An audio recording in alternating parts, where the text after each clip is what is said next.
You are standing outside your car staring at the keys sitting right there on your seat. Before you break a window or call a locksmith and pay $200, there are several methods that work on most vehicles. Some of them take 30 seconds. Here are 7 ways to get back into your car without damaging anything at all. Check every other door and the trunk first. This sounds obvious and people skip it constantly. Most drivers only try the driver's door and assume the whole car is locked. Passenger doors, rear doors, and the trunk release are often left unlocked, especially if someone got out on that side. On many vehicles, the trunk stays unlocked separately from the doors. Walk around the entire car and physically pull every handle, including both rear doors. Try the trunk or hatch release button. On SUVs and hatchbacks, check the rear glass separately since it sometimes opens independently of the tailgate. If the trunk opens, look for a folding rear seat or a pass-through that lets you climb into the cabin. Many sedans have a ski pass-through behind the center armrest.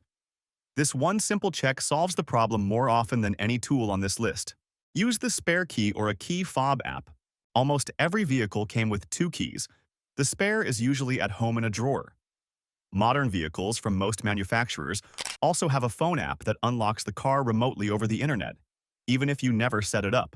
Call someone at home and have them bring the spare key to you. If your car is from roughly 2015 or newer, check whether the manufacturer offers a connected services app. Most major brands now include remote unlock through their smartphone app. You may need to register the vehicle with your VIN and set a security PIN, which takes about 10 minutes on your phone. Many brands include a free trial period that covers exactly this situation, and some offer remote unlock permanently at no cost. Call roadside assistance before a locksmith. Most drivers already have lockout coverage and do not realize it. Auto insurance policies frequently include roadside assistance. Credit cards, auto clubs, and even your cell phone carrier often bundle it. New vehicles almost always include free roadside service for the first several years. Check your insurance card, your credit card benefits page, and your vehicle warranty booklet. Call the number listed and give them your exact location. Most services dispatch a technician within 30 to 60 minutes. If your car is still under the original factory warranty, roadside lockout service is typically free with no deductible at all. Many credit cards include it as a standard benefit that cardholders never use. This route is faster, cheaper, and safer than any DIY attempt for most people. The Shoelace method for post-style locks. This only works on older vehicles with a vertical post lock that pulls up. The lace loops around the post and pulls it upward. It takes patience and a long lace. Newer cars with flush or horizontal locks will not work with this method. Take a long shoelace or a length of paracord about 3 feet long.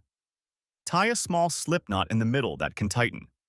Work the lace into the gap at the top corner of the door frame, wiggling it down toward the lock post. Maneuver the loop over the post, then pull both ends to tighten the knot around it. Pull straight up. This works on many vehicles built before roughly 2000. The wedge and rod method. Professional lockout kits use an inflatable wedge to create a small gap at the top of the door frame, then a long reach tool to press the unlock button. This is the same method locksmiths use. Done correctly, it causes no damage. Done wrong, it bends door frames and cracks paint. An inflatable air wedge and reach rod kit costs $25 to $50 online and is worth keeping in the trunk. Slide the deflated wedge into the top corner of the door frame near the mirror. Pump it slowly until you have a gap of roughly 1 inch and no more than that.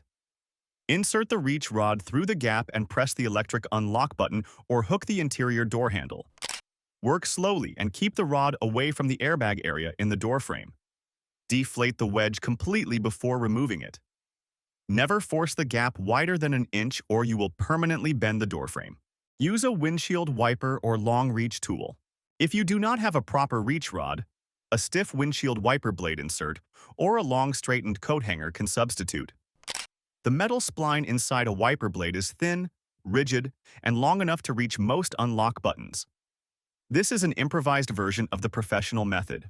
Pull the rubber blade off a wiper and remove the thin metal strip inside. Bend a small hook into one end.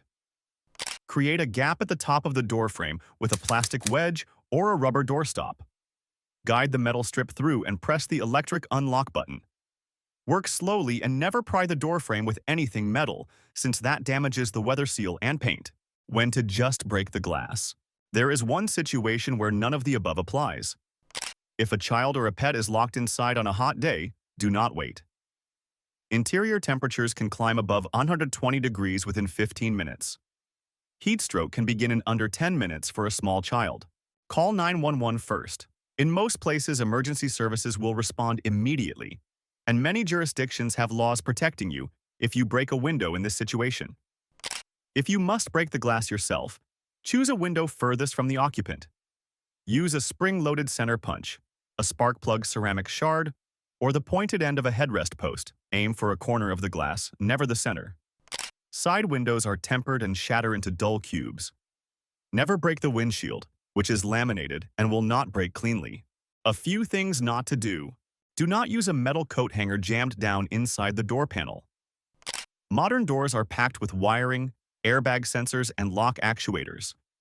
Hooking a wire around a lock rod is a real technique on very old cars. But on anything built in the last 25 years, you will likely trigger an airbag fault, cut a wiring harness, or break the window regulator. The repair costs far more than a locksmith. Do not use a screwdriver or a metal pry bar to open a door gap. Metal against a painted door frame leaves permanent creases and chipped paint. If you use a wedge, use a plastic or inflatable one designed for the job. Do not Slim Jim a modern car. Slim Jims were designed for vertical lock rods that no longer exist on most vehicles. On a car with side airbags in the door, a Slim Jim can damage the airbag wiring and set a fault that requires a dealer scan tool to clear. Preventing it next time. Get a spare key cut and hide it somewhere on the vehicle. A basic non-transponder key that only opens the door but does not start the car costs about $5 at any hardware store. That is all you need to solve a lockout. Store it in a magnetic case tucked into a flat metal seam under the vehicle, not in the wheel well where road vibration will shake it loose. Alternatively, leave a spare with someone you trust who lives nearby. Register for your manufacturer's Connected Services app right now while you still have access to the car, since setting it up requires being inside the vehicle to confirm the VIN and set a security PIN. Doing that one thing today makes every future lockout a 30-second problem instead of a $200 one.